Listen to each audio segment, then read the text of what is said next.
Hello, I'm Stuart.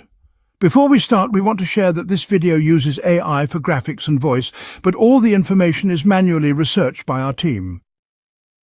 Here in the video we will share the details for the Xbox error code 0x80a40020. As per our research, the error comes when users try to log into their Xbox account, but instead they receive this error and are unable to access their console. According to our research, this error is likely caused by a console ban. Even if there are no visible suspensions shown under Xbox enforcement, the error may still be linked to enforcement actions.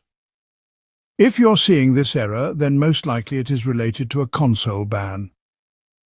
Unfortunately, there is nothing you can do on your end. The best option is to contact Microsoft support and report the issue. If you believe the enforcement action was taken in error, then your only option is to file an appeal. But keep in mind that not all enforcement actions are eligible for appeal. So try submitting an appeal and wait for the response from Xbox support. Thanks for watching. This is all we have for the error. If this video helped, don't forget to like, share and subscribe. Have any questions or issues? Drop them in the comments below. See you in the next one.